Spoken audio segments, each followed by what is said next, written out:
Everyone has a story. And so does everything. Antique, vintage, or curio. Honestly, so exciting to see a doll like this from the 1800s in such incredible condition. Like, we've had collections that have sold for, tens of thousands to hundreds of thousands of dollars. Technological innovations, cultural significance, personal memories. What is it that gives each of these unique items their timeless quality? Can't find these anywhere. No. Join us as we blow off the dust and breathe new life into the past and the curious. In this episode of The Past and the Curious, we explore unique furniture, historic tools, and quirky taxidermy art.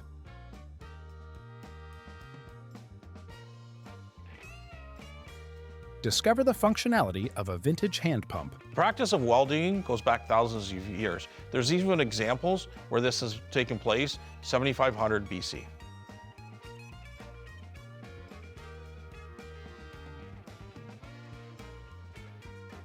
Marvel at whimsical taxidermy boxing squirrels. The nice thing about this piece is that it's not hokey, it's not kitschy, it's more specialized. He obviously put a lot of thought into it. Examine an intriguing chamber chair. The judge that sat on that seat had to pass judgment on a lot of different situations. Some of them minor, but some of them very serious. A judge there actually sent people to the gallows.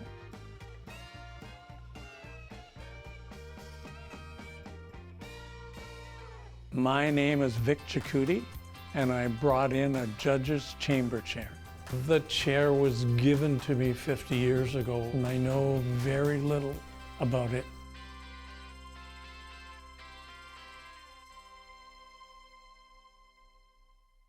In Elgin County, the courthouse stands as a historical landmark, one of the earliest courthouses built in Ontario. Built in 1853 by architect John Turney, the courthouse was erected to serve the region's growing judicial needs. Yet, beyond its legal role, the courthouse harbors a darker tale. Haunting these halls of justice are tales of ghost wanderings, notably that of Frank and Fred Temple. Their crime, a bike theft gone awry, which led to the fatal shooting of a police officer, culminated in their 1935 execution by hanging at this very courthouse. Their spirits, some say, still echo in its corridors. Today, the Elgin County Courthouse is more than a house of law. It's a symbol of Canada's evolving legal system, representing justice, fairness, and the rule of law. It stands not just as a center of justice, but also as a reminder of the area's rich and eerie history. Hi Vic, welcome to our show. What is it you've brought to show us today? This is an antique judge's chamber chair, and I've had it for 50 years.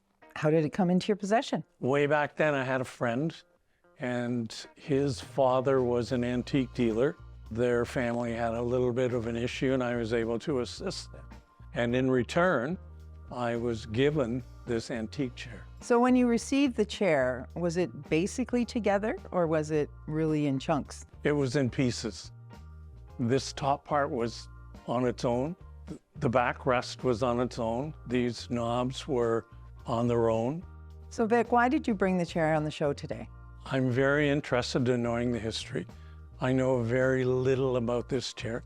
I was told it was a judge's chamber chair in the Elgin County Courthouse in St. Thomas. This chair belonged to the Victorian period, so probably mid-1800s. That's evident because of the carving and the kind of wood that it is made from and the overall design of the piece. Looking at this chair, it definitely has elements of the Victorian era. These curves and flourishes and that sort of thing are very Victorian. Did you put a new finish on it? Yes, I did. The stain is basically the same. I put a clear lacquer coat on it. It was in rough shape. So I sanded it down a little bit and I put a new stain on it and finished it with a clear coat. What do you think the wood is that this is made out of? I'm not sure. It has to be a hardwood. I would guess maybe oak or something like that, but I'm not sure. So the chip on the arm here indicates that it could be made of walnut or mahogany. It's an interesting chair because it's constructed in such a way that it would be comfortable to sit on, which wasn't always the case. It's not something you're going to find in someone's dining room. It definitely came from a courthouse, and they wanted to make sure that the judge looked distinguished. I don't know very much about the Elgin County Courthouse. Perhaps you can tell me something about it?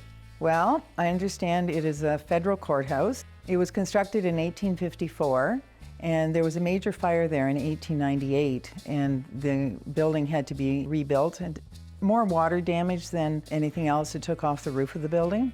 Despite the fire and the water damage, we're lucky to have it here in this condition.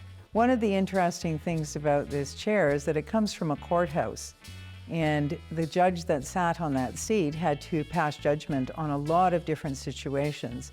Some of them minor, but some of them very serious. A judge there actually sent people to the gallows, and they were hanged in that prison.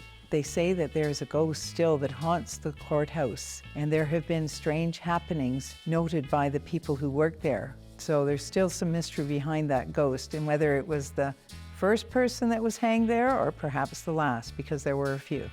I never heard those stories before, so it was very interesting to learn about the ghosts that still may linger at the Elgin County Courthouse. Do you know who could have made this chair? Well, we looked it all over and we couldn't find a maker's mark anywhere, so we don't know. It was probably made by a local craftsperson. Unlike our mass-produced furniture today, this is a one-of-a-kind item. So Vic, what space does this chair currently occupy in your life? This chair sits in my living room, and it has sat in my living room for several years. I usually have 2 cushions, so no one has ever sat in this chair. Wow. So Vic, when you look at this chair in your home, how does it make you feel? Well, number one, I'm very glad to have it, and I'm glad to say that I pieced it all back together myself. Other than that, I'm just happy that it's mine. Thank you, Vic, for coming today and bringing this wonderful chair with you. What are your plans for it moving forward? Do you have any idea of the value of this chair? Well, it was hard to put a value on it because there's nothing else exactly like it, but I did do a lot of research, and I estimate the value of this chair is probably about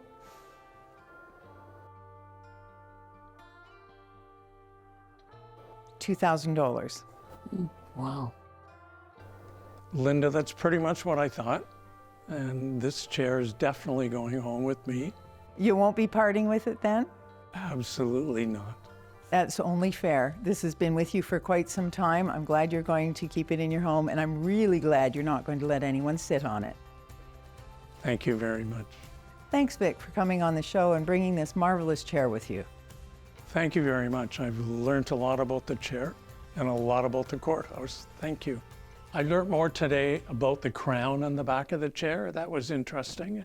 Stay tuned. Artifacts await. Indoor plumbing wasn't really a thing. Even in the 1940s, half of North American homes did not have indoor plumbing.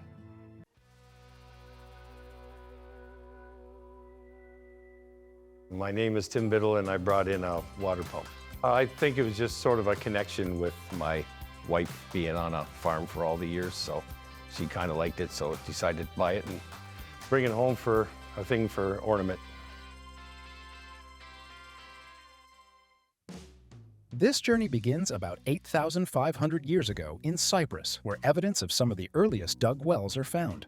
Ancient civilizations, from the Egyptians to the Persians, developed ingenious methods for water extraction. In 1206, Al-Jazari, a Muslim inventor, penned the Book of Knowledge of Ingenious Mechanical Devices, describing a device akin to a hand water pump. In the 18th and 19th centuries, inventors like Joseph Bramah and Thomas Newcomen made significant strides. Bramah improved pump designs, while Newcomen's steam engine, originally designed for mines, revolutionized water extraction from great depths.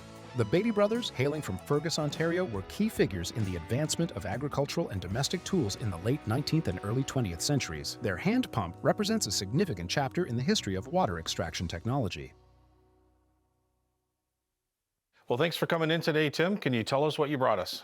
I brought in an old water pump that was somebody's backyard, and my wife happened to see it they got rid of it at a yard sale, and she ended up buying it. We use it now for decoration at home. So a lot of people buy these nowadays to decorate. You can decorate them around a fish pond, in your garden, and I've even seen them just driving by a home placed in the middle of the yard all by itself. What really stood out to you about the hand pump? I think it was just sort of like a unique thing to have for sort of a decoration around your home, so. So do you have a personal connection with this, or what that makes this personal to you? Well, my wife grew up on a farm and stuff, so they kind of had things like that around, so she saw this and decided to have it at our place to have on for sort of a decoration. So it has a bit of nostalgia. It reminds her of a childhood growing up on the farm. Yes. I guess we come to you to see kind of what it's about. Okay. So what we have here is a hand crank pump used for pumping water. This would have been a vital role in the settlement of the country. I've seen a lot of different looks of cast iron hand pumps, but really the functionality of it hasn't changed.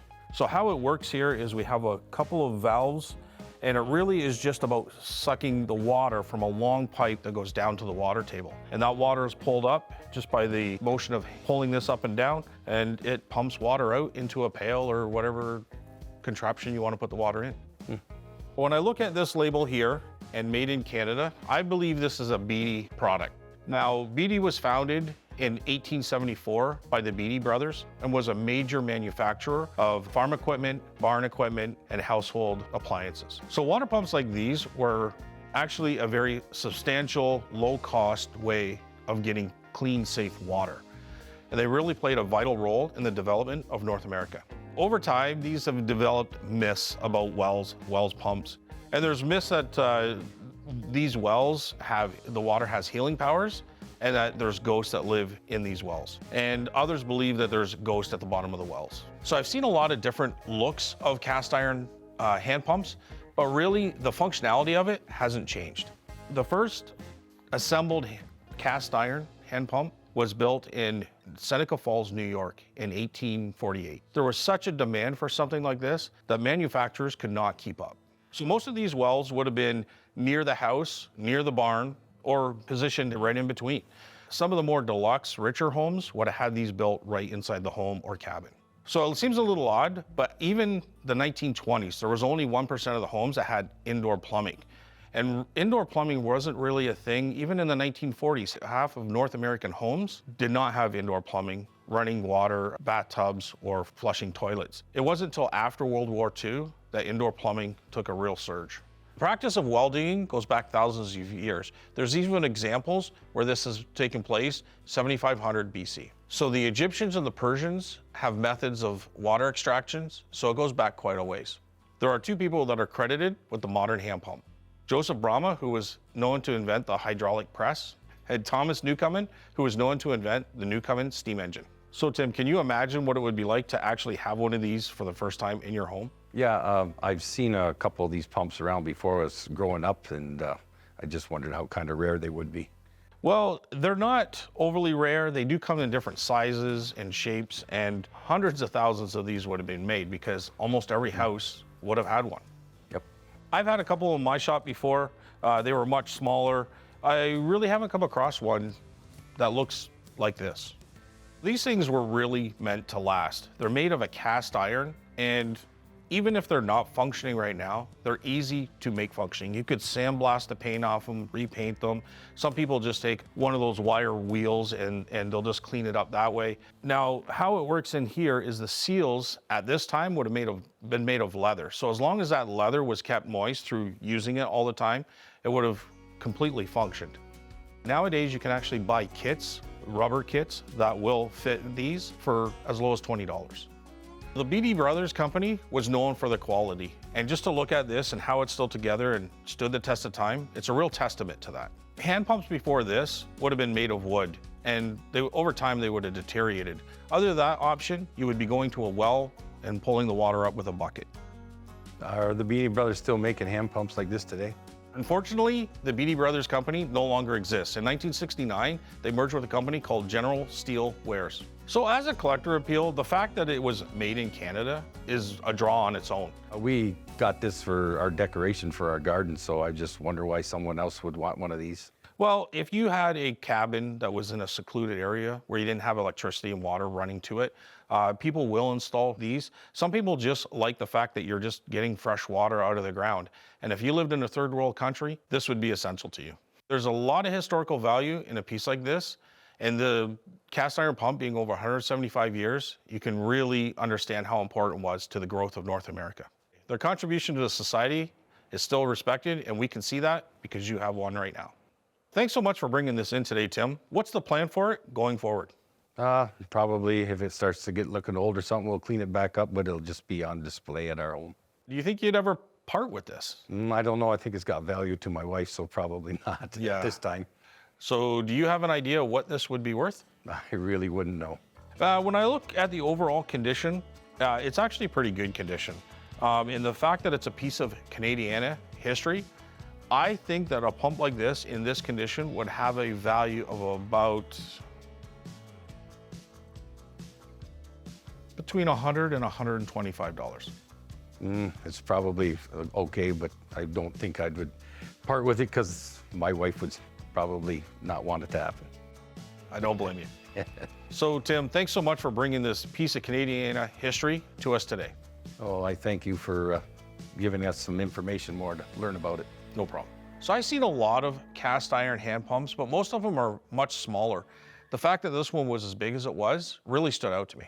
Coming up, I've always loved taxidermy, but I also love antiques. And if I can get an antique taxidermy piece, that's my crossover.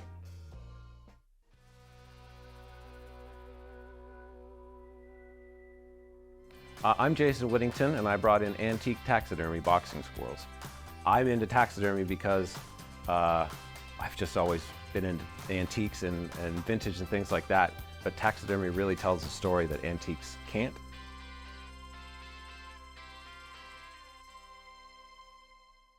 taxidermy, an art with roots in ancient Egyptian, Greek, and Roman mummification, transformed into a blend of science and creativity by the 19th century. This era saw taxidermy evolve from simple preservation to a form of storytelling and scientific inquiry, captured most vividly in the works of master anthropomorphic taxidermists like Walter Potter and Edward Hart. Potter, a British visionary, is renowned for his whimsical dioramas featuring animals in human-like scenarios. His creations, from dressed-up animals to those engaging in everyday activities, were more than mere displays. They were narratives set in still life, charming and blurring lines between reality and fantasy for the Victorian audience. Edward Hart continued this tradition, crafting scenes where animals wore human attire and performed typical human routines. Their work marked a pivotal moment in taxidermy, elevating it from mere wildlife preservation to an artistic medium and a window into the whimsy of human imagination. Jason, thank you so much for coming in with this very interesting item. What can you tell me about it? I'm happy to be here. This is a pair of North American squirrels done by a hobbyist, probably in the 1950s. There's no form used. This was something that was probably done with wire and cotton and experience. It's unsigned, but it's one of the gems of my collection. And tell me, how did it come into your possession? I fish for taxidermy on the internet a lot. This was way up north, over 100 pieces in the collection, and this was one of the ones that I wanted. The boxing squirrels, to me, what stands out most is the fact that it's a one-of-one, something that was just created in a person's brain and then recreated in front of him with his skills in his hands. Why did you bring this on the show today? Well, I knew that out of all my pieces that this one probably had the most appeal because it's adorable. Even if you don't like taxidermy, squirrels are adorable, and the fact that one squirrel's punching the other is hilarious. It totally is. I really like these boxing squirrels. It's definitely one of my most prized possessions, but I was hoping to learn a little bit more about it today with you. Excellent. Well, we're looking at a really fun piece of taxidermy. We're looking at a pair of boxing squirrels, which is totally anthropomorphic. They are in completely human stances. One is right about to knock the other one off his feet. And they are mounted on a fairly thin piece of wood, which was likely signed previously in pencil. But at this time, there's no markings on it, but it's in pretty great condition. Without a maker's mark or any year written on it, how are you able to determine kind of what time period it was from? Well, with anything this age, it gains a patina. You have the patina of the wood, which it tells us a certain story, but then you have the patina of the hide itself. Animals like this, especially if they're close to a window, you'll get fade, you'll get a lot of discoloration. These guys have a lot of the brown still on the backs, the grays on the inside. The base itself, I think, lends to something done between the 50s and the 60s. Jason, what can you tell me about the origins of taxidermy? Well, a lot of people think that taxidermy and hunting go hand in hand, and that's not true. Taxidermy was originally a method of preserving scientific specimens so that they could go back to the museums in one piece, because obviously they're going to rot on the ship. Anthropomorphic taxidermy really got popular in the Victorian times, but is there anything else that you could tell me about it? Definitely. During the Victorian era, taxidermy really took off. They had a real fascination with death, and when they realized that they could preserve pets, or even in a whimsical way, animals like this, it was an obsession for many. Originally, taxidermy would have been met with a lot of interest, but also some skepticism. I mean, not everyone is cool with having dead animals in their home.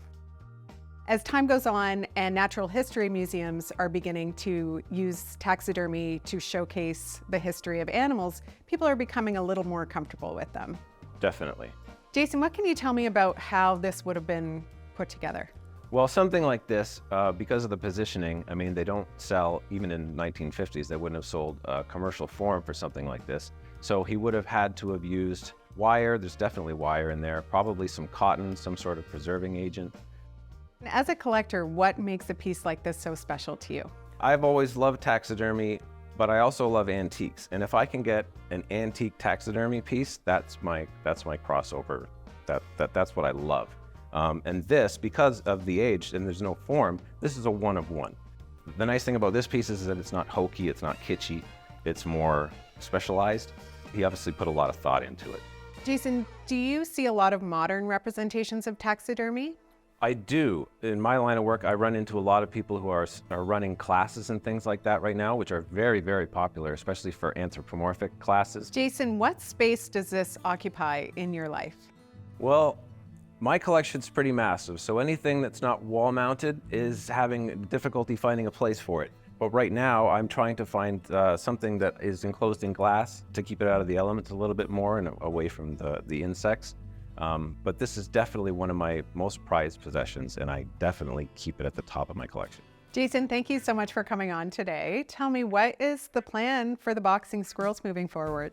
Well, I never get rid of anything I can't replace, and there's no replacing this. So I think this will probably have a place in my collection for at least the rest of my life. Now, what my kids will do with it, that's another question. It sounds like you're never going to part with it, which I don't blame you. It would be hard to let go of. And while a piece like this couldn't be sold due to the legality of it, let's talk value a little bit. Well, I have a rough idea of what this is worth, but I was wondering what you might think. I would say that a piece that is so rare and so fun like this would be valued at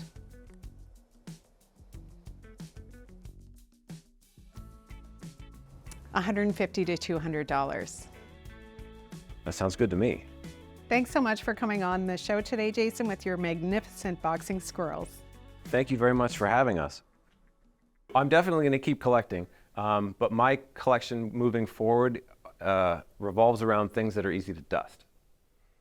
This was just such a fun and whimsical item, and I absolutely loved having it on set with me.